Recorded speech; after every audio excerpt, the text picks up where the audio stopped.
유성, 그래, 네가 보기엔 내가 다른 세상을 살아가는 것처럼 느껴질 수도 있겠다. 예전의 지식으론 나처럼 우주를 여행하는 게 불가능하니까. 원래 인간이란 것 자체가 본인이 이해할 수 없으면 틀리거나 다른 존재인 걸로 규정해버리잖아. 혜미, 누가 그런 거 가르쳐 달래? 유성, 하지만 언제까지 예전에 멈춰 있을 순 없지 않겠어? 혜미, 그래서 네가 뭘 찾았는데 뭐가 보이긴 해? 유성, 사실 답은 안 보여. 여긴 너무 넓고 공허하거든. 그런 막막함을 안고서라도 내가 할 일은 뭔가를 선택하고 앞으로 나아가는 일이겠지. 그리고 그 앞에 네가 있을지 내가 찾던 모래가 있을지는 잘 모르겠어. 2022년 서울신문 신춘문예 희곡 당선작인 김마딘 작가의 나의 우주에게의 일부를 읽어드렸습니다. 주인공 유성은 서로를 끌어당기다가 충돌해버린 별로 인해 생겨난 미지의 물질, 모래를 찾기 위해 무작정 우주로 떠납니다. 유성은 자신의 행동이 허무맹랑하고 비효율적일 수도 있지만 우리가 미래를 향해 나아갈 수 있는 건 바로 막막함 속에서도 끝까지 포기하지 않고 끊임없이 선택하고 나아가는 존재이기 때문이라고 말합니다. 새로운 시작 앞에서 너무 두려워하거나 불안해하지는 않았으면 좋겠습니다. 유성의 말처럼 우리의 의미는 알 수 없음, 미확정 속에서도 지치지 않고 나아가는 그 모습, 그 자체로도 이미 충분한 것일 테니까요. 여기는 문학라디오 문장의 소리입니다. 아름답다. 어느새 겨울이 도착했구나. 오늘은 또 어떤 핑계로 너에게 만나자 말해볼까. 너는 알까, 내가 널 좋아하는 걸. 사실은 꽤 오래됐지, 처음 만난 날부터. 문학라디오 문장의 소리. 안녕하세요. 저는 DJ 최진영입니다. 새 책을 낸 작가를 모시고 작품을 둘러싼 다양한 이야기를 들어보는 시간, 지금 만나요 시작합니다. 오늘 초대 손님으로는 안희연 시인님 모셨습니다. 어서 오세요. 안녕하세요. 반갑습니다. 네. 저는 혼자를 좋아하고 네. 혼자를 싫어하는 안희연입니다. 오늘도 격하게 공감. 네, 저도 그래요. 막 혼자 있을 때는 혼자 있고 싶다는 생각을 해. 혼자 있는데도 막 그럼요. 그럴 네. 때 있어요. 네. 말씀해 주셔서 감사합니다. 안희연 시인님 소개를 드릴게요. 2012년 창비 신인 시인상을 수상하며 작품 활동을 시작하셨고요. 내신 작품집으로는 시집 너의 슬픔이 끼어들 때, 밤이라고 부르는 것들 속에는 여름 언덕에서 배운 것과 산문집 흩어지는 마음에게 안녕, 당신은 나를 열어 바다까지 휘젓고가 있습니다. 최근에 산문집 단어의 집을 출간하셨습니다. 출간하시고 어떻게 지내고 계세요? 네. 특별히 뭐 달라진 점은 크게 없는 것 같고요. 네. 저도 이제 생활인으로 밥벌이를 하다 보니까 한동안 너무 바빴다가 학기 중에는 이제 네. 방학을 해서 바깥 일은 조금 조용해져서 네네. 집에 거의 나오지 않고 기거를 하면서 네.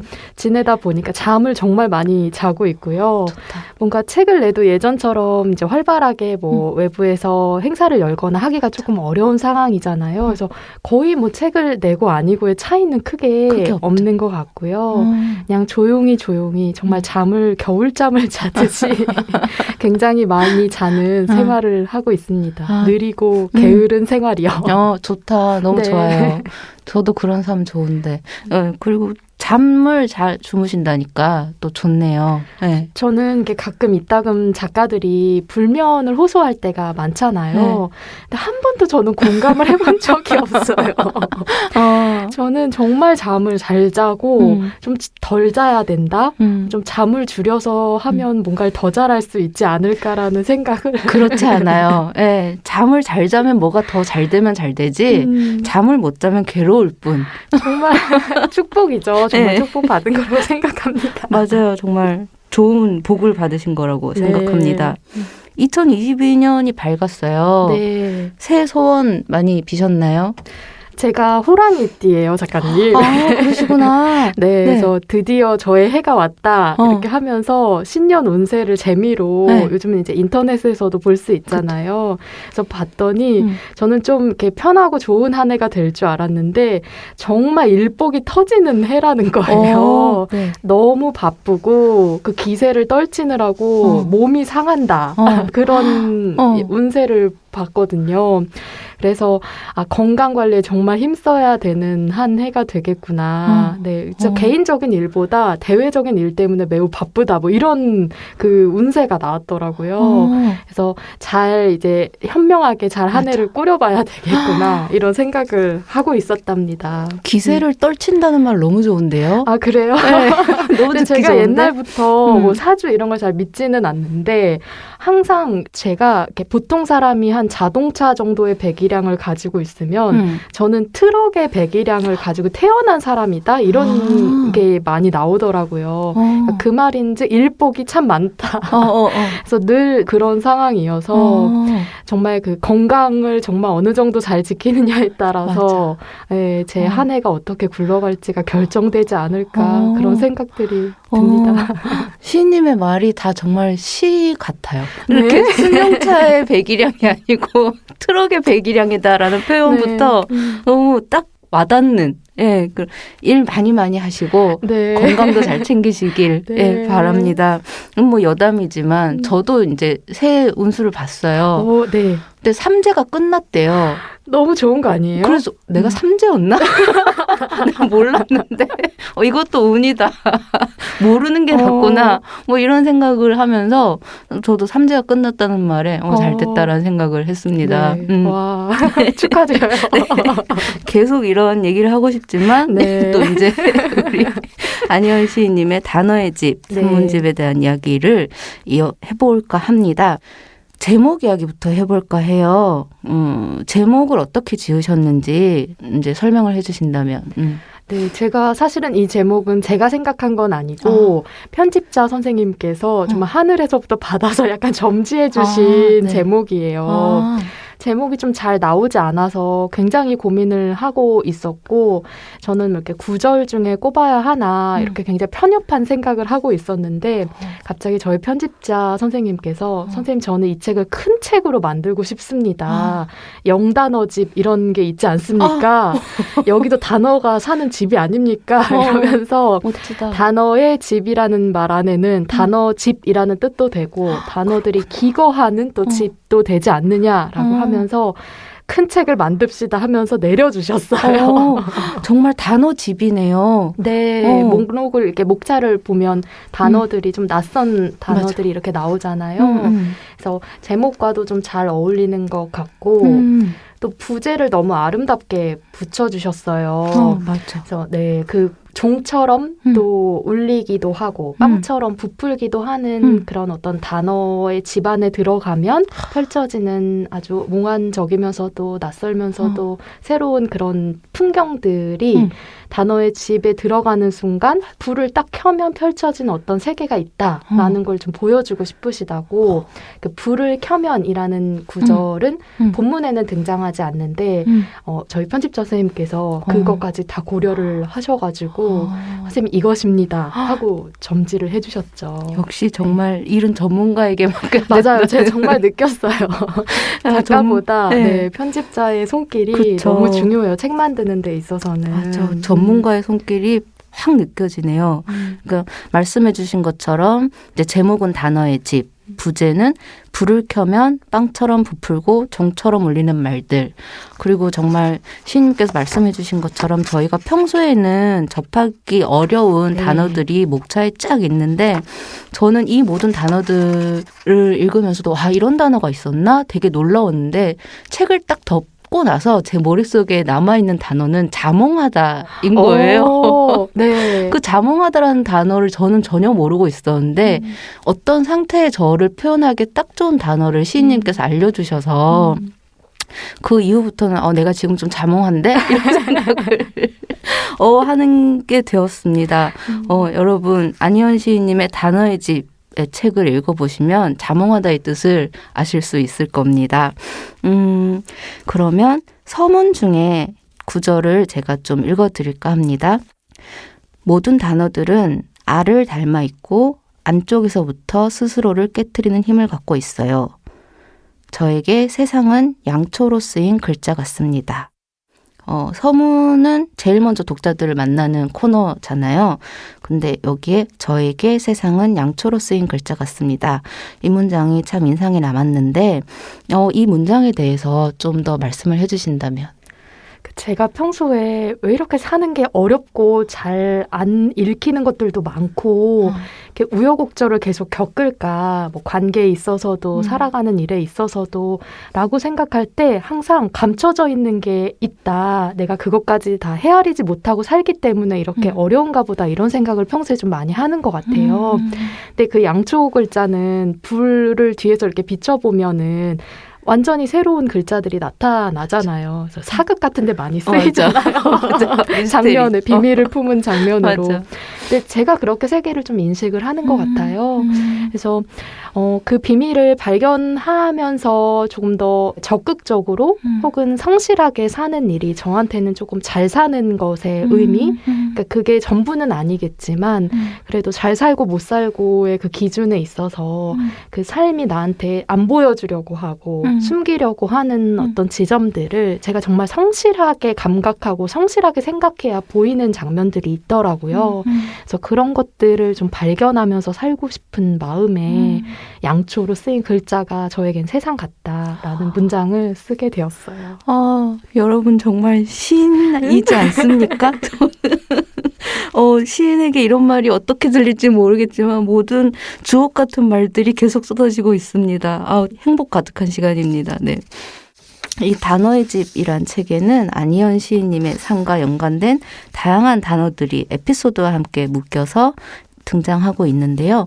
그래서 이제 단어를 통해서 안희연 시인님의 해석을 통해서 단어를 그렇게 다시금 되새기게 하는 효과가 있었습니다. 단어의 집을 읽고 독자들이 얻었으면 하는 느낌이나 생각 뭐 이런 거 있으시다면? 네. 읽어만 주셔도 좋을 것 같고요. 뭘 새롭게 발견하거나 그러지 않더라도 그냥 즐거운 독서가 되시면 그것만으로도 너무 행복할 것 같지만 정말 하고 싶었던 이야기는 그 정말 특별하지 않을 것 같은 것들 혹은 내가 잘 알지 못했던 것들 안에도 어디든 다 시가 숨어 있다는 말인 것 같아요. 저도 한 20대 때는 다른 데 가야 된다고 생각하고 막 먼 곳으로 가야 뭔가를 발견할 수 있다고 생각해서 참 많이 다니고 헤맸던 것 같은데 지금은 가까이에서 얼마나 내가 몰랐던 것을 재발견하는가? 그것이 정말 중요한 일이라는 생각이 들더라고요. 맞아. 단어들도 마찬가지 같아요. 그러니까 정말 단어가 많잖아요. 근데 몰랐던 단어는 새로 보면 또 너무나 내 삶하고 깊이 관여가 되어 있는 단어들이라는 걸 알게 될 때 정말 몰랐던 거는 나였구나라는 깨달음을 갖게 되잖아요. 세상에는 이렇게 보석이 많은데 그러니까 말이에요. 내가 모르고 있었을 뿐 이렇게 네. 널려 있었는데 네. 저도 시인님의 이번 책을 읽으면서 그런 생각을 많이 했고 정말 다정하고 배려심 깊은 친구가 옆에서 이렇게 조곤조곤 있잖아. 이런 단어가 있어. 이러면서 얘기해주는 느낌이어서 읽는 내내 너무 위로가 많이 됐고 그랬어요. 그리고 정말 새로 어떤 단어를 알게 된다는 것이 내 삶을 이렇게 풍족하게 해주는구나. 나를 지금보다는 조금은 더 깊은 사람으로 만들어주는구나. 이런 느낌이 들어서 너무 좋았습니다. 제가 영광입니다. 정말 좋았습니다. 이번에 내신 게 산문집이지만 시인님께서는 시인이시잖아요. 그래서 어떻게 다를까가 좀 궁금했어요. 산문을 쓸 때와 시를 쓸 때의 감각 혹은 뭐 어려움, 좋은 점 이런 것도 좀 말씀을 해주시면 좋을 것 같아요. 예전에는 시쓰기랑 산문쓰기가 되게 다른 거라고 생각을 했었는데 요즘은 재료는 같다는 생각이 들어요. 근데 요리법에 약간의 차이가 있는 것인데 이제 시는 그 이렇게 요리하시는 분들 보면은 재료를 되게 예쁘게 다듬어 놓고 바구니에다 놓고 그날 쓸 분량들을 이렇게 정리를 한 다음에 카메라를 이렇게 비추시잖아요. 그게 약간 시의 상태 같아요. 그러니까 재료를 보여주고 이게 어떤 요리가 될까 한번 같이 상상해보자 이런 거라면 이제 산문은 그 재료들을 가지고 직접 요리를 하는 장면을 보여줘서 마지막에 맛있는 음식을 딱 차려서 자 오늘의 요리입니다 하고 같이 맛있게 먹어볼까요? 라고 하는 것까지가 약간 산문의 길 같다? 그런 생각이 요즘은 들었어요. 좀 더 친절할 수도 있고 덜 비밀스러울 수는 있는데 재료는 사실 같다는 생각이 들어요. 그 다르게 얘기하자면 시가 훨씬 더 보는 사람의 상상력을 극대화시키는 지점. 그렇죠. 아무래도 저 네. 재료로 무엇을 만들 것인가는 이제 상상의 힘인 거잖아요. 네. 너무 찰떡 같은 비유. 감사합니다. 아무래도 시인님이니까 단어를 통해서 시에 대한 고찰이 엿보이는 부분도 자주 등장합니다. 주악이라는 챕터에 보면 이런 구절이 있습니다. 시는 내가 아는 가장 간결한 형태의 답안이다. 말과 침묵이 비등한 무게를 지닐 때가 많고 때로는 침묵이 말보다 더 큰 무게를 가질 때도 있다. 이 문장에 대해서 조금 더 말씀을 해주시면 좋을 것 같아요. 아마 주악이라는 단어가 좀 낯선 분들도 있으실 것 같은데 제가 답안을 하나 선물을 받았는데 진짜 손바닥보다 조금 큰 답안이에요. 그러니까 정말 찻잔도 작은 찻잔 하나 그리고 접시에 뭐 약과 같은 거를 올려놓는다 그래도 크기가 작은 거 딱 하나 뭐 떡도 예쁜 한입거리 딱 하나만 딱 올려놔야 되는 그런 작은 그런 답안이었거든요. 근데 그 답안에 뭐를 올려야 이 답안이 예쁠까 평소에 볼 때는 쓸모가 별로 없어 보이긴 하는데 너무 미적으로 아름다운 답안인 거죠.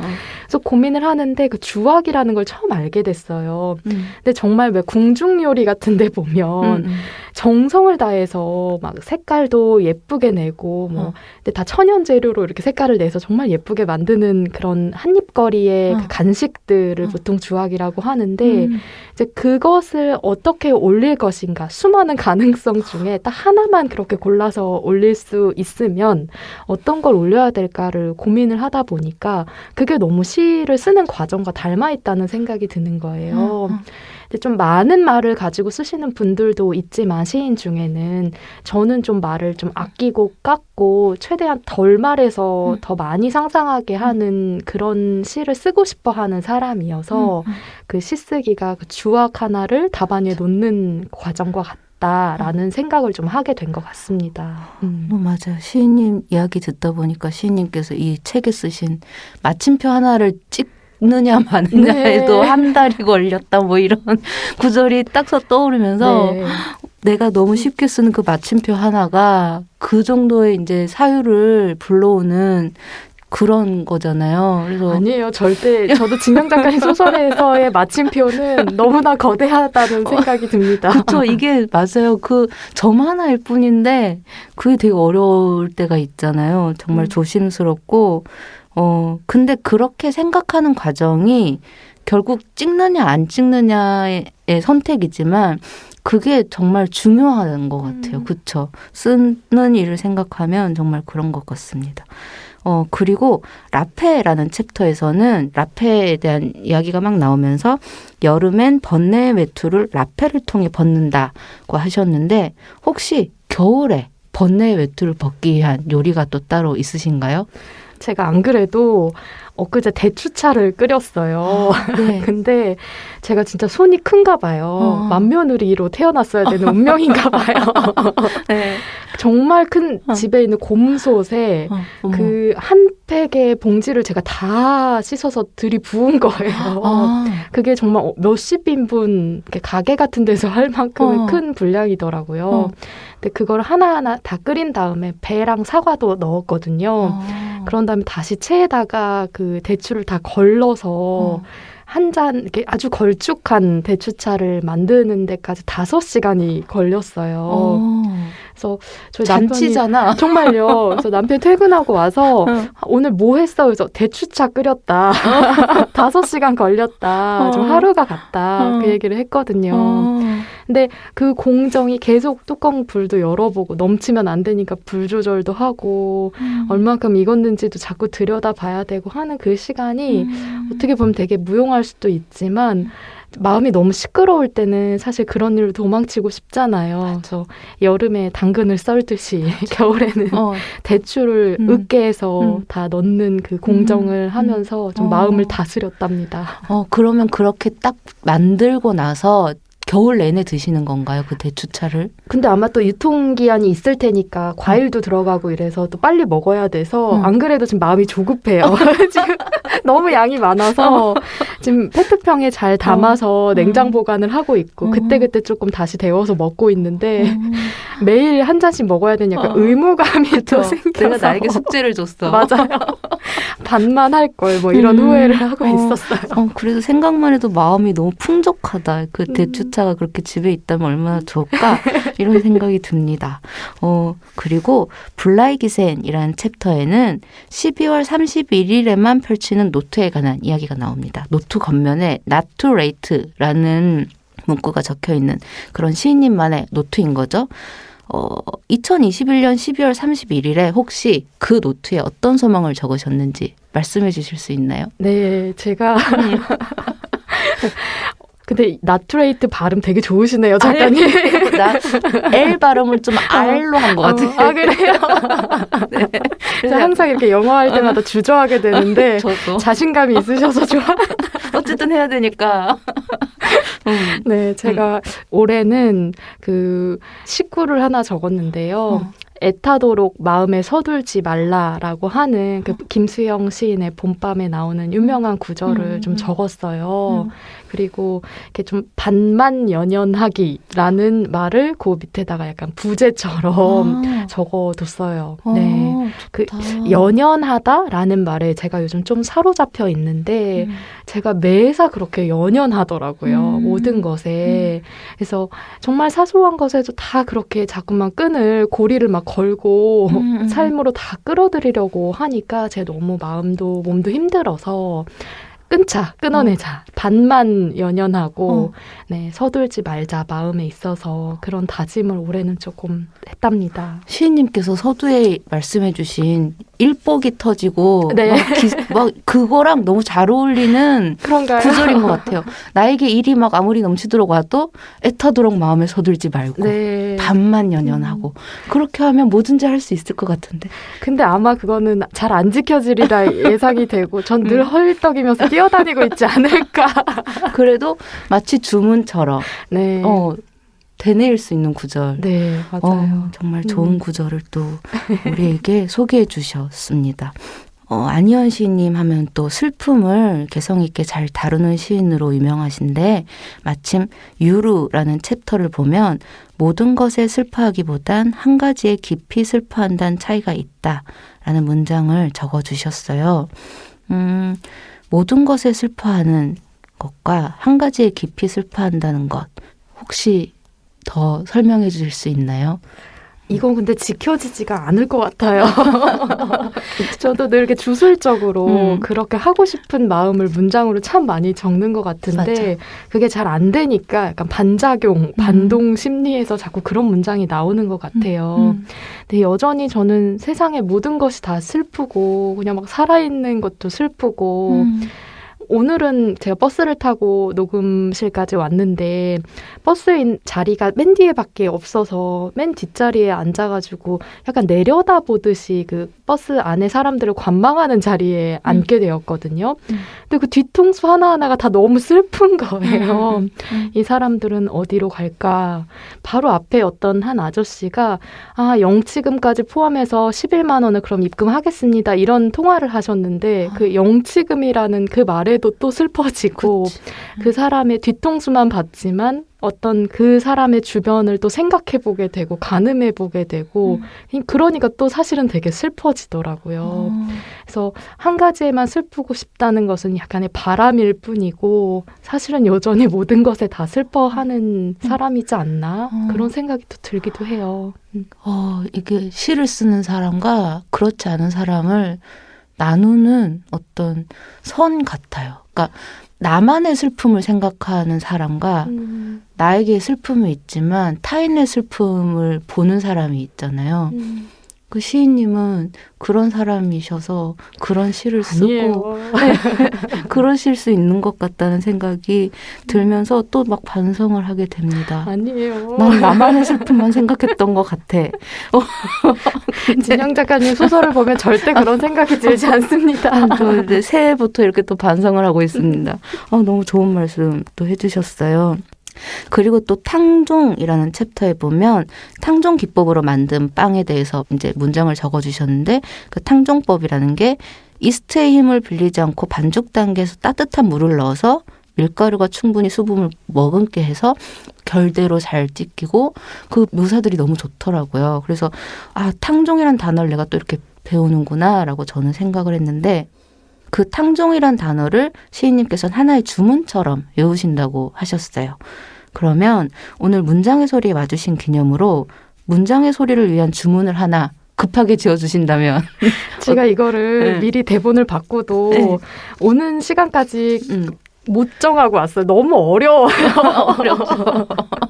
그냥 급하게 하나 던져주고 정말 가세요. 급하게요. 이거 진짜 즉흥적인 건데 그러면 주문이라기보다는 그냥 진영 작가 눈을 보니까 이제야라는 말이 퍼뜩 떠오르는데 그냥 이제야 하고 안으로 계속 삼키듯이 여러 번 말을 하는 게 세상의 모든 일들을 모든 이렇게 들떠 있고 이렇게 막 화가 나 있는 슬픔들을 좀 잠재울 수 있지 않을까라는 생각이 들어서 이렇게 손동작과 함께 안 치는 듯한 손동작으로 이제야 이렇게 해보면 어떨까 하는 진짜 즉흥적이었어요. 진짜 좋아요. 너무 좋고 제 삶에도 필요한 것 같고 사실 저도 그 단어를 마음속으로 자주 하거든요. 그냥 이제 덜 외로워지고 뭐 이렇게 좀 진짜 이렇게 차분해지고 하는 게 있어서 감사합니다.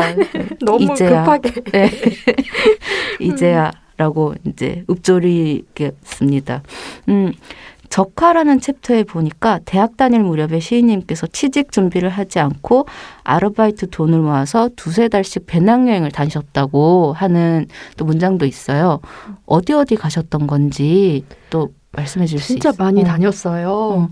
뭐 유럽, 뭐 인도, 또 뭐 아시아 뭐 전역 그때는 진짜 열심히 다녔었는데 시간이 지나고 나니까 요새는 그 순간도 되게 좋았는데 회사에 들어가서 굉장히 열심히 일을 했다면 저는 또 그것도 되게 잘 적응을 했을 것 같은 인간이거든요.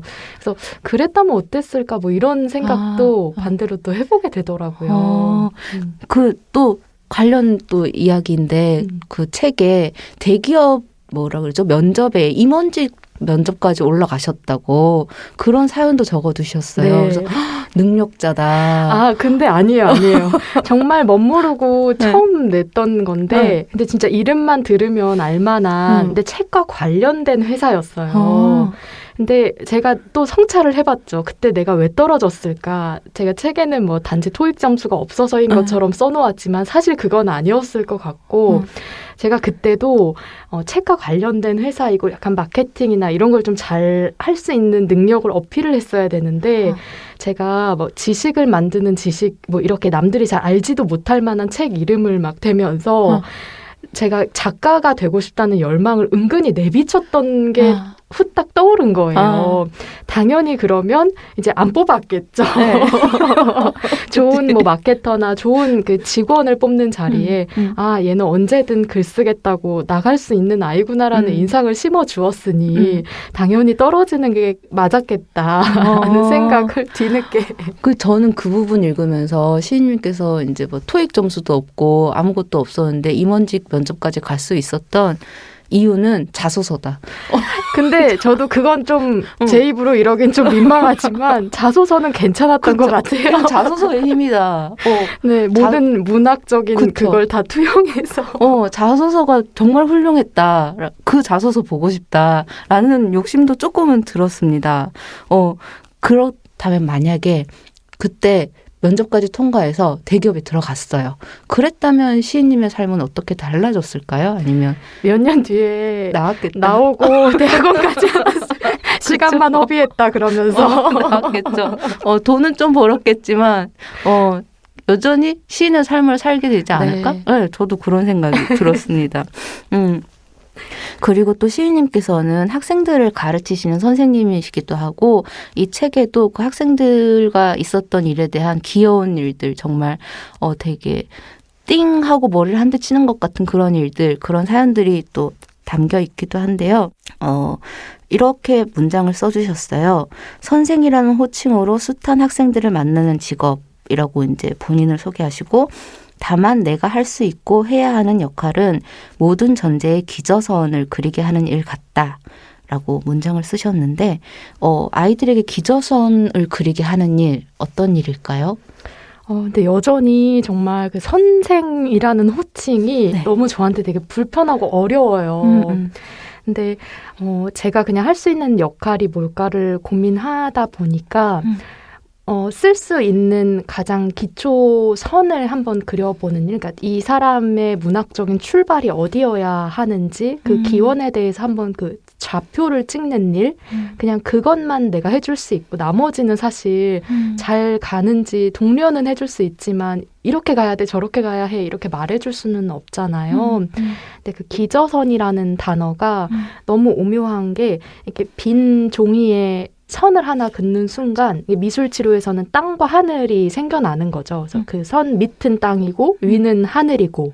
근데 이 별것 아니잖아요. 그냥 선 하나 걷는데 이게 믿음의 일이잖아요. 이제부터 여기를 나의 세계라고 상상을 하고 땅과 하늘 중에 어떤 것에 비중을 더 높이 두고 그것을 어떤 세계로 꾸밀 것인가에 대해서는 이제 상상력을 발휘해서 그 다음 그림을 또 그려 나가야 하는 거니까 그런 과정 때문에 이제 제가 할 수 있는 건 그냥 같이 선 하나 긋자. 그 정도의 일인 것 같다는 생각에 그 기저선이라는 단어를 학생들한테도 주고 싶다라는 글을 쓰게 된 것 같습니다. 그 선 하나를 긋기까지의 과정이 그쵸. 되게 어렵고 고민이 많고 갈등이 많고 그런데 그것을 그리는 과정을 같이 바라봐주는 사람이 선생님이라면 세상의 모든 선생님들 정말 화이팅입니다.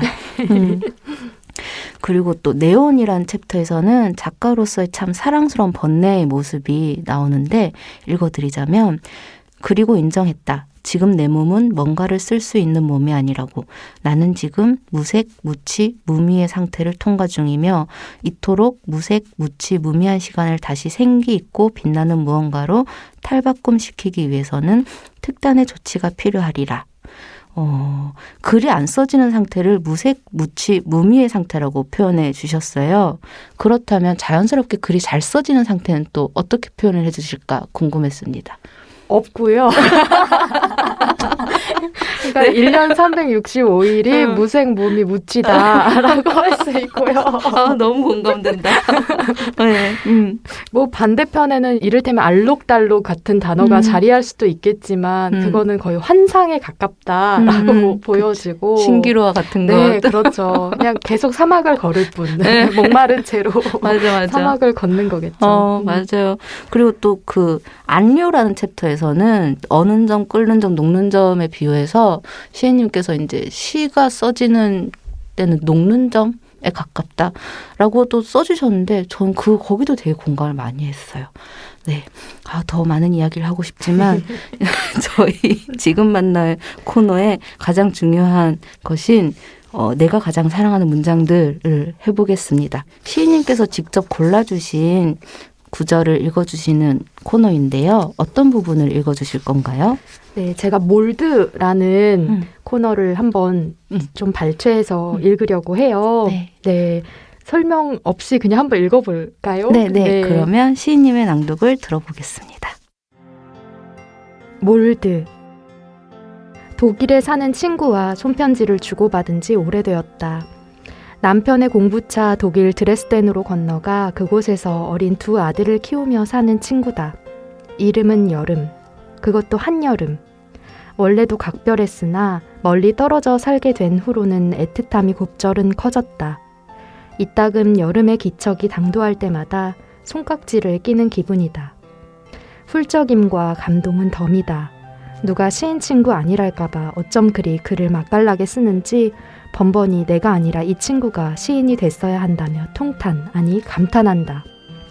2020년 여름에는 코로나 상황이 너무 심각해 편지가 국경을 넘지 못했던 때도 있다. 친구에게로 반송된 편지 겉면에는 지금은 보낼 수 없다는 안내를 적은 스티커가 붙어 있었는데 그마저도 심하게 찢겨 훼손된 상태였단다.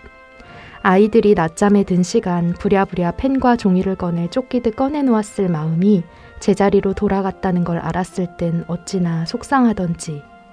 물리적 장벽에 가로막히고 나니 새삼 우리가 참 멀리에 있구나 실감했었다.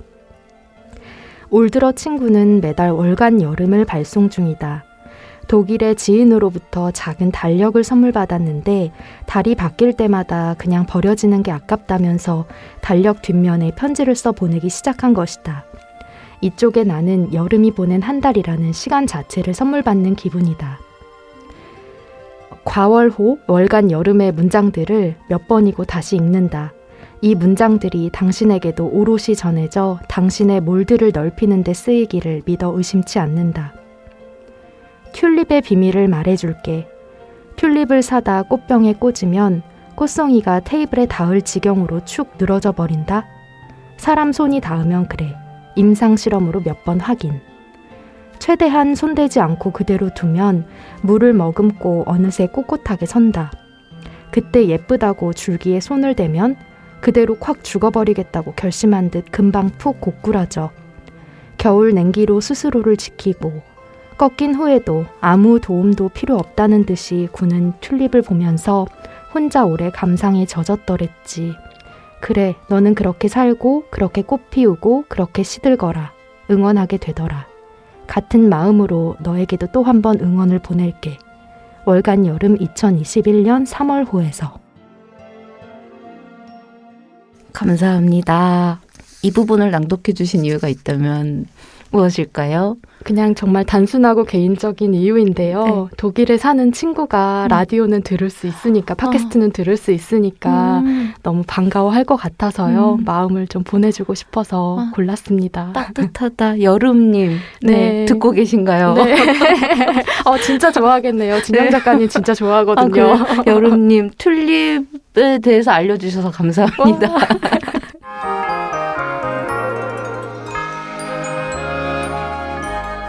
지금 만나의 마지막 코너 마이 페이보릿 하겠습니다. 시인님께서 요즘 좋아하시는 거 말씀해 주시는 코너인데요. 요즘 뭐 좋아하세요? 요즘 너무 저렴해서 죄송한데요. 옷소매 붉은 끝동의 준호 때문에 제가 너무 행복해하고 있습니다. 2PM 준호. 네, 맞아요. 우리 집으로 가자고 말하는 그 준호 맞습니다. 거기서 정저인가요? 거기서는 이제 이산의 역할. 이산. 네. 그렇구나. 네. 저 예전에 그냥 사랑하는 사이라는 드라마에서부터. 네, 저도 좋아해요. 그러시구나. 네. 너무 좋았어요. 그래서 공감합니다. 뭔가 좀 시적이고 문학적인 무언가를 말해야 될 것 같은데 아니, 그렇지 않죠? 네. 그래서 우리 생활인으로서 좋아하는 드라마 말씀해 주신 분들 되게 많아요. 좋아요. 네. 말씀해 주셔서 감사합니다. 벌써 코너를 마무리해야 될 시간이 되었어요. 지금까지 신작 작품을 내신 안희연 시인님을 모시고 정말 재미있는 시간, 따뜻한 시간 가져봤는데 작별 인사 대신에 여쭤보고 싶습니다. 안희연 시인님이 만든 단어의 집에 단 하나의 단어만을 입주시킬 수 있다면 무슨 단어를 넣고 싶으신가요? 탕종이라는 단어를 넣고 싶네요. 네. 시인님께서 왜 탕종을 넣으셨는지는 시인님의 산문집 단어의 집을 보시면 여러분들도 아실 수 있을 겁니다. 그리고 되게 공감하시게 되실 거예요. 저희 문장의 소리에 이렇게 와주셔서 정말 감사합니다. 청취자 여러분께 인사 말씀 남겨주세요. 네, 새해 정말 많이 복 받으시고 행복하시고요. 한국 문학도 많이 사랑해 주세요. 갑자기 어디서 선거 나가는 것 같은 느낌이네요. 아니에요. 많이 사랑해 주세요, 여러분. 오늘 이렇게 나와주셔서 감사합니다. 감사합니다. 안희연 시인님 보내드리고 저는 잠시 뒤에 돌아올게요. 오후에 따뜻한 햇살 자꾸 당신을 데리고 오네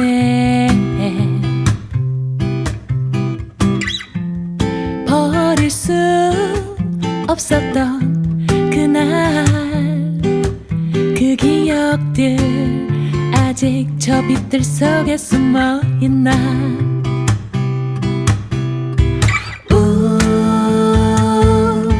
괜찮나요? 그립다 말하면 내 꿈에 초대할 텐데.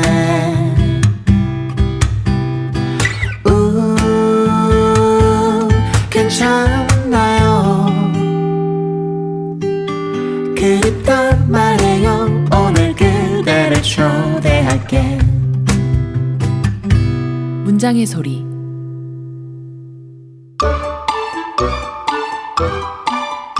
문장의 소리가 마련한 3분 광고 지금 읽어요 시간입니다. 누구든 자신이 원하는 책을 광고할 수 있습니다. 단 시간은 3분뿐. 오늘의 광고주는 편집자 김선영 님입니다. 김선영 님은 출판사 창비에서 오랫동안 활동한 베테랑 편집자이자 2020년 출간된 에세이 아무튼 스윙의 저자이기도 하시죠. 오늘은 특별히 스튜디오로 직접 방문해 주셨습니다. 편집자님 안녕하세요. 안녕하세요. 네, 반갑습니다. 너무 반갑습니다. 정말 반갑습니다. 어떻게 이렇게 스튜디오에 방문하시게 되셨어요? 문장의 소리를 가까이에서 녹음한다는 걸 알았는데 늘 한번 와보고 싶었어요. 그래서 간다 했는데 못 가서 새해를 맞아서 네, 이번에 진짜 오자 해서 왔고요. MC 최진영, 박소란 연출 네, 뵙게 돼서 너무 반갑습니다. 저희가 진짜 알고 지낸 지 되게 오래됐죠. 10년 가까이 된 것 같아요. 맞아요. 그쵸? 네. 저희 완전 꼬꼬마일 때부터. 근데 네. 이렇게 훌쩍 커서 다시 이렇게 와주셔서 정말 감사합니다. 요즘은 어떻게 지내고 계세요? 요즘은 퇴사하고도 계속 책을 만들고 있었어요. 그래서 외주로 책도 만들고 있었는데 올해는 좀 더 재밌는 일들을 좀 꾸려보려고 노력을 해야겠다. 네.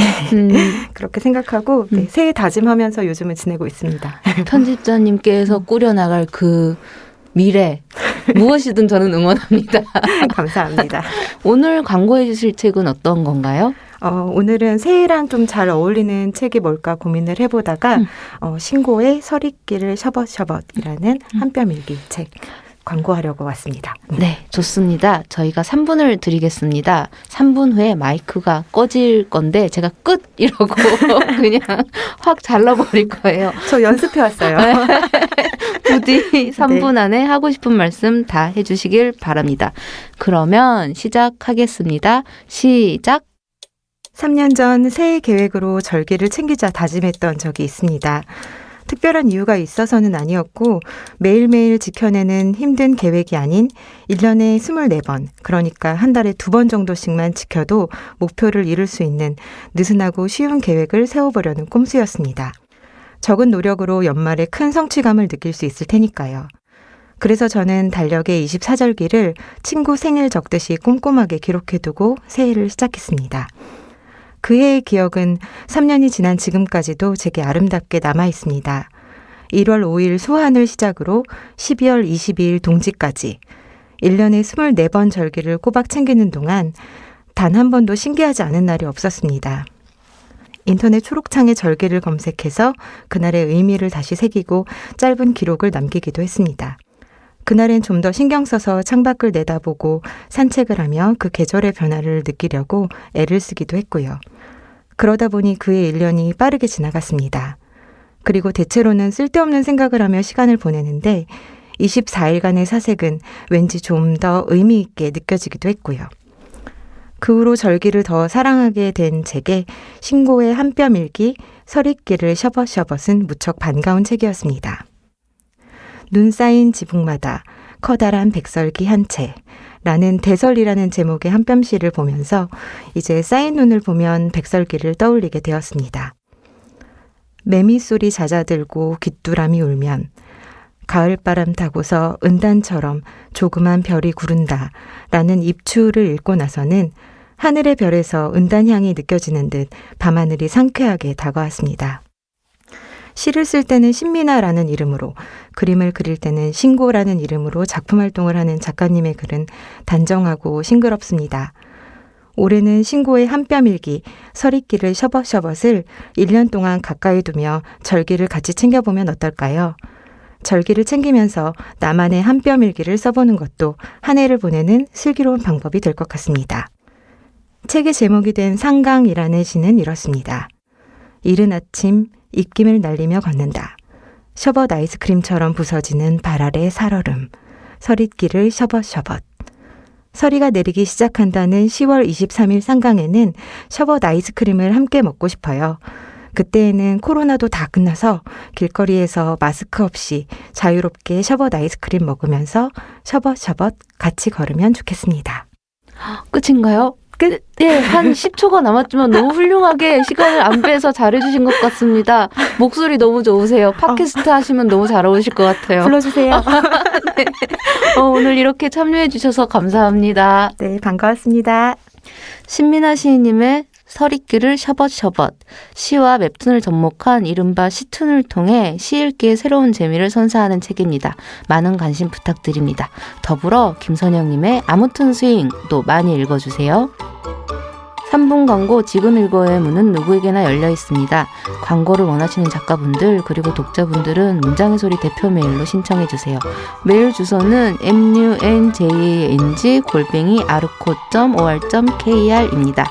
선정되신 분께는 5만 원권 백화점 상품권을 드립니다. 지금 신청하세요.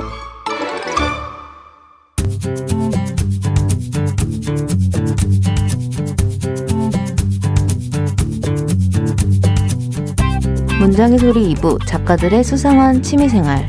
본업인 글쓰기 외에 전문가 못지않은 방대한 지식을 자랑하는 작가들의 취미생활에 대해서 이야기 나눠보는 시간입니다. 오늘은 권여름 작가님 모셨습니다. 어서 오세요. 안녕하세요. 반갑습니다. 네. 권여름 작가님에 대해서 소개를 드릴게요. 2021년 제1회 넥서스 경장편 작가상 장편소설 내 생의 마지막 다이어트로 대상을 수상하면서 작품 활동을 시작하셨습니다. 지난 여름에 첫 책을 출간하셨습니다. 요즘은 어떻게 지내고 계세요? 네, 요즘에 두 번째 장편 소설을 열심히 쓰고 있고요. 바쁘시겠다. 네, 그리고 감사하게도 그 엔솔로지 참여를 두 작품을 하게 됐어요. 그래서 단편도 열심히 차근차근 쓰고 있습니다. 네. 열심히 쓰는 생활을 하고 계시는군요. 내 생의 마지막 다이어트는 새해와 어울리는 제목인 것도 같아요. 네. 어떤 이야기인지 소개해 주신다면. 아, 네. 아마 연말 연시에 가장 많은 분들 입에서 나온 얘기일 것 같아요. 일단 장편 소설이고요. 그 유리단식원이라는 되게 무시무시한 공간이 있는데 그곳에서 정말 생애 마지막 다이어트를 하는 사람들의 이야기 그리고 그들이 느끼는 몸에 대한 이야기라고 소개를 해드릴 수 있을 것 같아요. 네. 맞아요. 새해에는 이런 다짐도 하게 되는데, 네, 뭐, 그냥 각자 자기 자신을 사랑하면서 살면 좋겠습니다. 네. 저희가 이 코너를 통해서 작가님들의 다양한 취미를 발굴해 왔는데, 오늘 권여름 작가님의 취미는 아마 처음 들어보실 것 같습니다. 바로 조카사랑입니다. 네. 섭외할 때 다른 취미도 있어서 고민하셨다고 들었는데, 조카사랑을 선택하신 이유가 있나요? 네, 제가 소소하게 그 취미들이 있었는데요. 일단 혼자 여행하는 거 되게 좋아하고, 그다음에 연필을 또 수집을 했어요. 한동안은. 그리고 이렇게 시골 문구점 같은 곳을 막 순례하면서 거기서 예전 그 추억이 깃든 문구류 같은 거 사오고 그런 것들을 수집하는 좀 다양한 취미가 있었는데 어느 날 그런 데에 들였던 시간과 돈이 이제 다른 방향으로 흘러가기 시작하더라고요. 사람에게. 그게 바로 저희 조카들이 탄생하면서 자연스럽게 이제 그런 취미들에서 되게 자연스럽게 조카들에게 흘러가게 됐습니다. 그래서 좀 낯선 취미명이지만 조카사랑이라고 명명을 한 것 같아요. 네. 시간과 돈을 많이 들이고 있다면 그건 정말 찐 사랑, 찐 네. 취미인 거죠. 네, 그런 것 같아요. 조카들 소개 좀 해주세요. 네. 조카들이 되게 많아요. 되게 많아서 제가 오늘 여기 그 수상 소감할 때 거론되지 않으면 서운한 것처럼 아마 조카들이 되게 서운할 것 같은데 그 정도로 지금 손에 꼽기가 어려울 정도로요. 사촌 동생의 조카들도 있고 또 자매가 4명이라서 제가 그래서 근데 가장 가까이 자주 보는 친구들이 저희 언니의 세자매 세자매. 친구들입니다. 네, 그래서 지금 올해 4학년, 그다음에 1학년, 7살 이렇게 오. 3명의 소녀들이에요. 4학년 친구는 굉장히 어른스러울 것 같아요. 네네네, 맞아요. 네, 이러면. 네, 처음 태어났을 때 혼자 아기여서 모든 사랑을 듬뿍 받고 자랐는데 이제는 정말 의젓한 언니가 그쵸. 됐어요. 네. 네. 막 상상하게 된다. 네네. SNS에 조카와의 귀여운 일상을 올리신다고 들었습니다. 네. 다양한 개성을 가진 조카들이 정말 귀엽다고 하던데 짧게 소개해 주신다면 네. 조카들. 조카들 이름들이 다 예뻐요. 뭐 오세우리부터 해서 뭐 그 사촌 동생 아기들은 가람, 가다온 이렇게 예쁜 이름을 가진 아이들이고요. 오. 이제 그 중에 아까 말씀드린 가장 가까이 지내는 그 세 소녀들은 3명이 자매인데 되게 다 개성이 뚜렷해요. 그래서 첫째는 굉장히 감수성이 예민하고 네, 좀 겁도 많고 네, 그런 친구고요. 그다음에 글 쓰는 거 좋아하고 그림도 좋아하고요. 네. 그다음에 둘째는 놀이터에 가면 항상 다른 사람과 얘기를 하고 있어요. 이미. 네, 먼저 다가가서 얘기도 잘하고 친구 언니 오빠들하고 친구도 쉽게 되고 되게 신기해요. 제가 그걸 못하니까 전 걔를 볼 때마다 너무 신기해요. 와, 진짜 어떻게 저럴 수 있을까. 그리고 셋째 오세별이라는 아이가 있는데 그 아이는 그 언니들 틈에서 굉장한 그 언어 능력이 발달했어요. 그래서 지금 7살이 됐는데 말도 되게 잘하고요. 네, 명랑하고 네, 귀여움 담당이죠. 막내니까. 네. 너무 귀엽다. 그 둘째의 그 친화력, 사회성, 그런 밝은 어떤 그런 건 저도 되게 부러워하는 지점이거든요. 네네. 네, 부럽습니다. 네. 아직 조카들이 소설을 읽을 나이는 아니지만 이모가 소설을 쓴다는 사실을 알고 있겠죠. 네, 아주 잘 알고 있고요. 저의 홍보대사들이에요.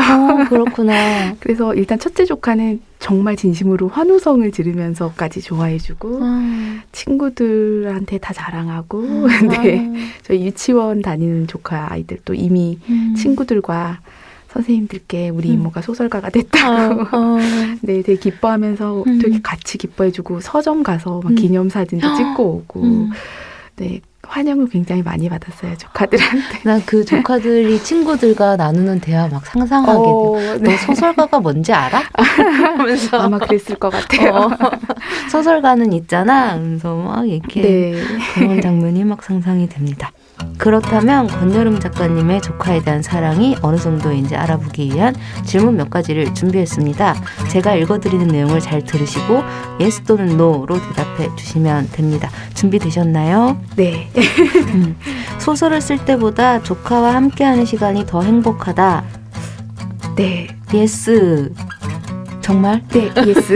네, 소설은 일이니까 괴로울 때도 많은데 네, 조카들하고는 괴로울 때보다 즐거울 때가 더 많은 것 같아요. 네, 네.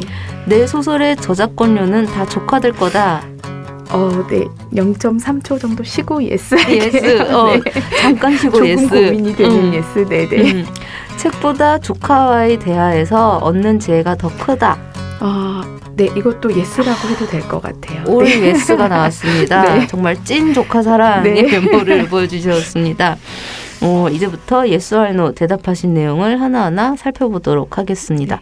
조카 바보라 불리는 이모나 고모, 삼촌들이 많은데 작가님은 정말 나는 조카 바보구나라고 느끼실 때가 언제인가요? 저는 그 북경에서 베이징에서 한 3년 일을 했어요.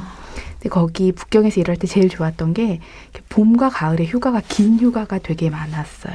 그리고 가을에는 심지어 한 2주까지는 아니더라도 열흘이 넘는 휴가가 있어서 제가 한국에서는 항상 그 직업 특성상 가장 추울 때 가장 더울 때 여행할 수밖에 없었는데 그 가을에 긴 휴가가 나서 그 당시에 동료들은 그때 유럽이라든지 정말 가을에 가면 좋은 여행지를 찾아 나섰거든요. 저도 그러려고 계획했는데 초반에는 모든 그런 긴 휴가 동안 제가 조카들을 보러 한국을 갔어요. 진짜.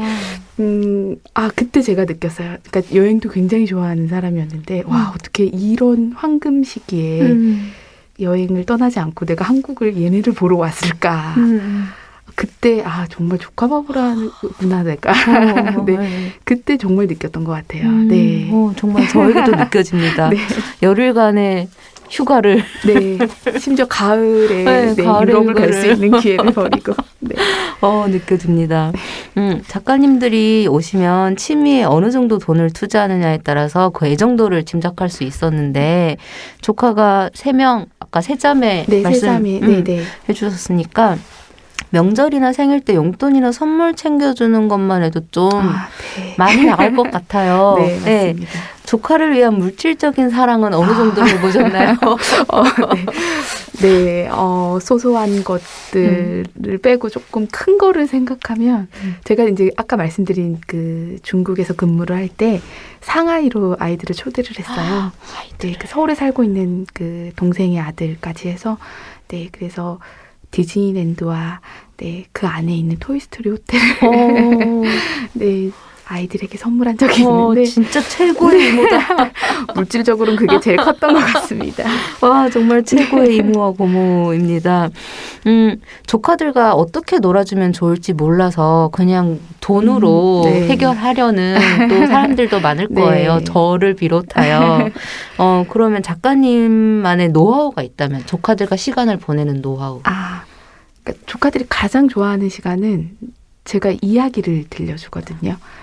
근데 그 아이들이 무서운 이야기에 약간 유머를 첨가한 그 장르를 굉장히 좋아해서 네, 제가 그걸 조금 실감나게 네, 재미있게 얘기해주는 편인데 가장 아이들이 저 얼굴 보면 이모 이야기해줘 할 정도로 가장 그 시간을 아이들이 좋아하는 것 같아요. 소설가 이모만의 어떤 특장점인 네네. 거죠. 네. 이야기해 주는 거. 네네. 좋습니다. 그것도 다 정성이잖아요. 힘들어요. 진짜 정성과 사랑과 애정과 온갖 그런 것들을 다 네. 이제 쏟아내야 할 수 있는 일인데 정말 대단하신 것 같습니다. 지금 교사로 재직 네. 중이시죠. 그럼 시간을 쪼개서 소설 작업을 하실 텐데 네. 조카 사랑이 방해가 될 때도 있지 않나요? 네. 다행히 이제 제가 쓰는 시간대가 새벽 시간이라서 아이들이 그때는 오지 않으니까 다행히 정말 꼭 써야 되는 시간은 방해받지 않지만 아무래도 이제 주말이라던가 집에 퇴근 후에 아이들이 있으면 이제 뭐 책을 읽는 시간이라든지 조금 더 쓸 수 있는 시간이 줄어들긴 해요. 그런데 그 아이들과 있으면 더 얻는 에너지들이 굉장히 또 크거든요. 그래서 뭔가 방해라기보다는 그 힘으로 또 뭔가 더 잘 쓸 수 있는 그런 계기가 되는 것 같아요. 나에게 에너지를 주는 존재들. 있군요. 그러면 조카와의 대화나 조카가 쓴 일기에서 책에서는 얻을 수 없는 지혜를 얻으신다고. 네. 제가 처음에는 조카 일기장을 몰래 보는 게 제 취미였는데 이제 조카가 2학년, 3학년이 되고는 허락을 받아야 될 것 같더라고요. 그래서 다행히 근데 허락을 해줬어요. 그래서 조카네 집에 갈 때마다 아니면 조카가 집에 올 때 뭐 챙겨오면 거의 빠지지 않고 본 것 같아요. 그 일기장을 통해서 그냥 너무 당연히 알고 있지만 아이의 그 글자로 적혀 있는 어떤 그 내용을 통해서 용기라든지 위로를 얻을 때가 실제로 있더라고요. 그리고 너무 귀여워요, 아이들의 글이. 그럴 것 같아요. 네. 그러면 혹시 네네. 허락을 받으셨다면 그 일기 중에서 조금만 저희에게도 그 위로와 용기를 전해주실 수 있나요? 되게 많은데 그중에 이제 운동회 전날 제 조카가 이제 3학년 때 일기인데 너무 걱정이 되고 그러면서 1등도 하고 싶은 그런 마음들을 쓴 일기가 있었어요. 너무 기대된다. 네. 네. 그거를 그러면 조금만 읽어드릴까요? 네네. 내일 운동회를 한다. 너무너무 기대된다. 그런데 내가 배틀십을 잘 못해서 어쩌지? 그래, 연습을 많이 해야 했겠다. 그리고 운동회에서 그라운드 골프 실력이 그래도 많이 늘었다. 운동회에서 1등한 내 모습을 상상 속으로 그려봤다. 과연 1등은 어떤 느낌일까? 1등이면 다 좋은 걸까? 역시 또 생각에 잠긴다. 그런데 내 앞에 이모 책상 앞에 엽서 같은 게 꽂혀 있었다. 그 종이엔 쟤도 하는데 나도 할 수 있다. 그래 해보자 라고 적혀 있었다. 뭔가 희망의 메시지 같았다. 그래 해보는 거야. 난 이제 용기가 생겼다. 뭐든지 제자리 걸으면 안 돼. 언젠간 나한테 용기로 만들어진 상이 올 거야. 내 옆에서 많은 사람들이 응원하는데 용기를 내자. 뭐 이런 뒤에 더 있는데 너무 긴 것 같아서 그래서 어쩌면 되게 평범한 얘기일 수 있는데 저는 되게 이 글이 참 좋더라고요. 반짝반짝하는 느낌이에요. 생각에 잠겼다. 이런 것도 쓰는구나. 라는 생각도 들고 네. 그래 나에겐 이제 용기가 생겼다. 너무 귀엽고 네. 그래서 귀여워서 그저 인물 입장에서 예쁘더라고요. 네. 그러니까 일기를 잠깐 이렇게 들었지만 정말 감수성이 남다르다는 생각이 드는데 나중에 조카가 소설을 쓰고 싶다라고 말을 하면 어떠실 것 같아요? 저는 되게 좋을 것 같아요. 벌써 이제 그 아는 이모한테 받은 두꺼운 노트북이 있어요. 조카 아이가 거기에 이제 작품 수가 굉장히 많거든요.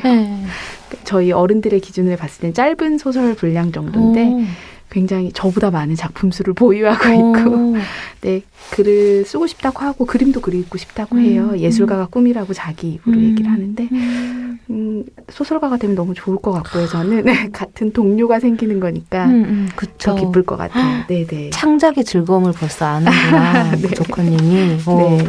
그 조카와의 관계가 문학적인 영감을 주거나 소설 창작에 직접적으로 영향을 미친 점이 있을까요? 제가 아까 말씀드린 그 이야기를 해줄 때 참 신기한 게 즉흥적으로 이야기를 해주거든요. 그런데 제가 정말 머리를 짜내면서 힘들게 얘기를 하면 그게 그러니까 소위 흥행을 아이들이 너무 좋아하고 다음에 그 얘기를 기억해내서 또 해달라고 하는 거예요. 근데 어느 날 좀 피곤할 때도 있거든요. 그리고 생각 자체를 하기 싫은 날 있잖아요. 그럴 때는 그냥 대충 이렇게 클리셰 범벅이 이야기를 편하게 해주는데 일단 눈빛이 되게 심드렁해지고 아이들이 되게 재미없어해요. 그런 과정을 통해서 역시 이야기를 만드는 사람이 힘들어야 좋은 그리고 재밌는 얘기가 생기는 거구나. 그런 것들을 깨닫게 되는 것 같아요.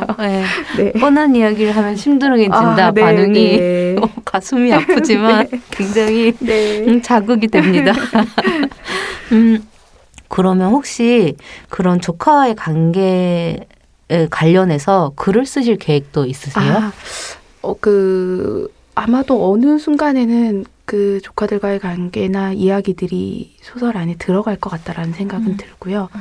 또 조카들과의 협업이라든지 그냥 상상 속에만 있는데 아니면 조카들한테 그렇게 해준 이야기들 지금 제가 메모해놓고 있거든요. 다음에 또 해달라고 하는데 애들은 기억하는데 제가 기억을 못해서 그래서 메모하는 거긴 한데 또 그런 이야기들을 재밌게 엮어서 또 하나의 새로운 문학으로 선보이는 것도 재밌을 수 있겠다. 요 정도 생각하고 있어요. 조카님이 그린 그림과 작가님이 쓴 글이 합쳐져도 좋을 것 같고 얼마든지 되게 다양한 시도를 해볼 수 있을 것 같아요. 그러면 이제 문학에 대한 이야기도 나눠볼까 합니다. 우선 작가님께서 아끼시는 문장을 낭독해 주시면 좋을 것 같은데 취미생활과 관련된 문학작품 중에서도 좋고 직접 쓰신 작품 중에서 낭독해 주셔도 좋습니다. 어떤 문장을 읽어주실 건가요? 오늘 여러분께 첫 인사를 드리는 만큼 저의 첫 데뷔작인 내 생의 마지막 다이어트의 한 장면을 낭독하려고 합니다. 그러면 작가님의 낭독 들어보겠습니다. 이곳을 달아나는데 방해하는 건 아무도 없는 새벽이었다. 1층 로비의 정미양 자리를 바라보았다. 이제 좀 사람답게 살아보려고. 자신의 선택 때문에 그녀의 일상이 흔들린다고 생각하니 가슴이 무거워졌다. 새벽에 올린 영상이 아무런 파급 효과도 없이 초라하게 사라져버린다면 늘 그래왔던 것처럼 위기를 발판으로 구유리가 더 숭숭장구하게 된다면 영상을 내리고 다시 시작할까? 그렇게 목덜미를 잡아당기는 힘도 만만치 않았다. 지금 이 순간을 후회하면 어떡하지? 결국 또 뒷심이 없는 사람이 되는 것이라면 세상 밖으로 다시 나가 살이 불고 끔찍했던 과거로 돌아가 버린다면 정문을 열기 위해 유리문에 등을 대자 그런 두려움이 강렬하게 피어올랐다. 한 발 떼어야 한다는 강렬한 의지와 남고 싶은 마음이 그 짧은 시간에 왔다 갔다 했다. 어떻게 사람이 이렇게 순간순간 정반대의 생각이 교차될 수 있는 건지 스스로 놀랐다. 문이 열리자 시원한 바깥 공기가 봉이의 몸을 감쌌다. 캐리어까지 나오고 문이 잠시 흔들리더니 고요하게 닫혔다. 바닥을 긁는 캐리어 소리가 새벽의 정적을 한꺼번에 깨트릴 것만 같았다. 봉이가 뒤를 돌아보았다. 캐리어 손잡이에 팔을 기대고 단식원을 올려다보았다. 어떤 미련들이 그리고 두려움 같은 것들이 자신을 붙잡을 것만 같았다. 봉이는 불어 성큼성큼 앞으로 걸어나갔다. 캐리어의 바퀴 소리가 빨라졌다. 감사합니다. 이 부분을 읽어주신 이유가 있으시다면? 네. 이 부분은 주인공 봉이가 되게 유리 단식원이라는 되게 견고한 성에서 한 발 밖으로 내딛는 부분인데요. 그러니까 용기를 내는 그 순간에도 이렇게 끊임없이 갈팡질팡하는 모습, 그리고 약한 모습이 있을 수 있다는 거를 보여드리고 싶었고, 그럼에도 불구하고 한 발 내딛는, 그러니까 봉이와 같은 누군가에게 응원해주고 싶은 마음으로 부끄럽지만 네, 이 문장을 골라보았습니다. 그러니까 이모가 해주는 이야기를 듣는 조카의 마음으로 저는 들었습니다. 자연스럽게 그렇게 되더라고요. 방금 읽어주신 내 생의 마지막 다이어트는 유리 단식원을 배경으로 몸이 어떤 의미인지 깊이 생각하게 만드는 시의성 있는 주제를 다루고 있는데요. 작가님은 이 작품을 쓰고 나서 몸에서 자유로워지셨나요? 완전히 자유로워지진 못한 것 같아요. 결국 계속 끊임없는 숙제일 것 같다는 생각이 들고요. 근데 다만 저도 신기한 게 이 이야기를 쓰면서 몸에 대한 인식은 어느 정도 실제로 변하게 되더라고요. 그리고 되게 많이 편안해졌어요. 그러니까 저 역시 몸에 대해서 항상 구속되어 있었기 때문에 이런 소설을 쓸 수밖에 없었고, 근데 참 신기한 게 장편을 한 편 쓰면서 내가 그 주제에 대해서 나라는 사람 자체가 변할 수 있구나라는 되게 놀라운 경험을 하는 작품이었거든요. 그래서 네, 완전히 자유로워지진 못했지만 조금은 편안해졌다고 말씀드릴 수 있을 것 같아요. 네. 내가 쓰는 작품이 나를 변화시키는 그 경이로움이 또 있죠. 네, 글을 정말. 쓰다 보면 그런 것 같습니다. 작가님은 작가의 말에 소설가 잘 되고 싶을 때가 있었다고 적으시면서 습작을 하면서 무서울 때는 쓸거리가 없을 때보다 쓰고 싶지 않을 때였다. 소설가 오래 잘 지내고 싶다고 하셨어요. 네. 소설가 잘 된다는 것과 소설가 잘 지낸다는 것은 어떻게 다를까요? 네. 소설로 잘 되고 싶은 거는 결국 인정을 받는 것인데, 이제 등단 전에는 그냥 오로지 등단 자체가 제 기준에서 소설가 잘 되는 것이었고, 근데 또 등단을 해보니까 또 다른 잘 되고 싶은 것들이 제 눈앞에 펼쳐지더라고요. 그렇죠. 되게 인정받고 싶고 또 사랑받고 싶고 실망시키고 싶지 않고 뭐 이런 다양한 감정들이 저를 좀 잠식하는 걸 경험을 했어요. 데뷔 후에. 근데 그때마다 제가 습작생 시절에 그 결심했던 소설과 잘 지내자를 계속 떠올리는 것 같아요. 그러니까 그런 것들과 완전히 자유로울 수는 없지만 그런 것들과 상관없이 소설 자체로 평화롭고 즐겁고 더 나아가서 가장 중요한 건 계속 잘 쓰는 일. 근데 그게 소설과 잘 지내는 일이라고 생각하고 있습니다. 맞아요. 저도 예전에는 데뷔하는 게 마치 자격증을 하나 따는 것과 같다라는 느낌이었는데 요즘은 약간 또 다르게 말하자면 데뷔를 한다는 건 창업을 하는 것 같아요. 창업 이유가 더 중요하잖아요. 약간 소름 돋았어요. 그러니까 너무 창업을 했으면 그렇죠. 그걸 잘 유지해야 되니까 그러니까 잘 지내야 된다 정말. 그런 생각도 듭니다. 소설가 잘 지낸다는 거 정말 중요한 것 같아요. 아까 장편 소설 쓰고 계신다고 하셨는데 어떤 이야기인지 조금 말씀해 주실 수 있나요? 네. 이제 성공과 실패에 대한 이야기이면서 그러니까 구체적으로는 슈퍼집 둘째 딸의 이야기이고요.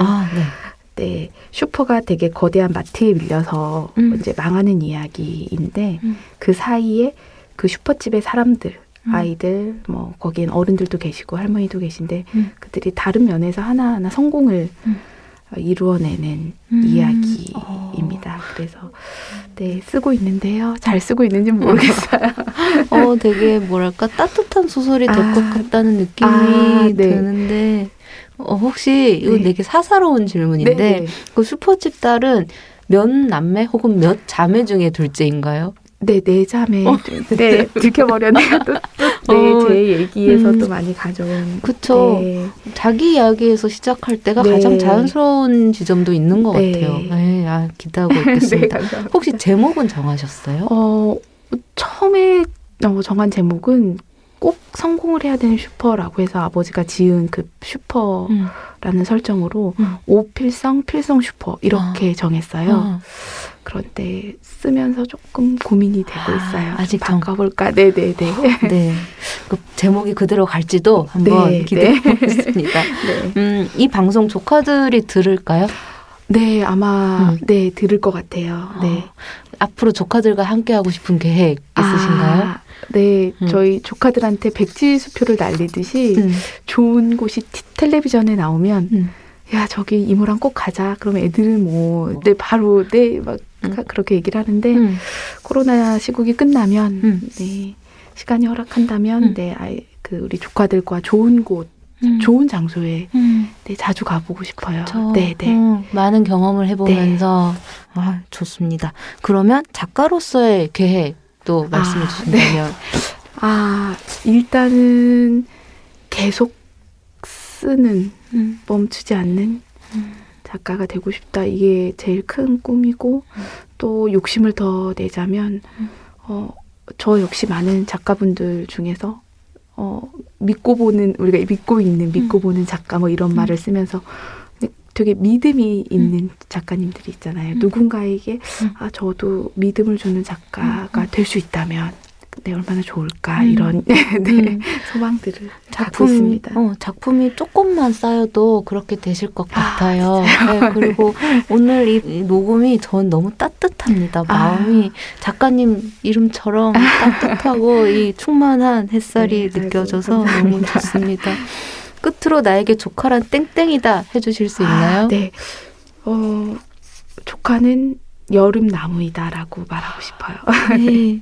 뭔지 알 것 같지만 네. 그래도 설명해 주신다면. 정말 제가 그 여름 나무를 굉장히 좋아해서 제가 필명인데요. 이름도 권여름이라고 지었거든요. 그러니까 정말 그냥 생명력, 그냥 아이들 엉덩이 톡톡 쳐도 그 텐션이라고 해야 되나?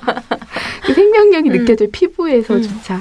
그래서 옆에 있으면 시원해지고, 네. 싱그러워지는 존재들이어서 네, 조카들은 여름나무다라고 정의를 내리고 싶어요. 그 여름나무라고 했을 때 어떤 그 성장력만 저는 생각을 했는데 네네. 뭔가 그 여름나무의 시원한 그늘 그 청량함까지 네. 말씀해 주시니까 혹시 훨씬 의미가 확장되는 것 같아요. 오늘 감사합니다. 이렇게 나와주셔서 감사하고 그 조카들 이야기 전해주셔서 네. 감사합니다. 감사합니다. 오늘 우리 작수치 코너에 참여해주신 소감 말씀해 주신다면. 아마 많은 그 분들이 그러실 텐데 저 역시 되게 꿈만 같고요. 네. 제가 정말 그냥 항상 늘 동경하는 작가님들 이야기를 듣던 네, 프로에 나와서 제 얘기를 또 감히 할 수 있어서 너무 즐거웠고 또 새 출발을 문장의 소리와 함께하게 돼서 저로서 굉장한 영광이었습니다. 저희도 영광이었습니다. 네. 감사합니다. 오늘 나와주셔서 감사합니다. 네, 감사합니다. 문장의 소리 이제 마칠 시간입니다. 지금까지 연출 박소란, 구성작가 정선임, 방수진, 저는 최진영이었습니다. 일주일 잘 보내시고 다음 주에 다시 만나요. 감사합니다.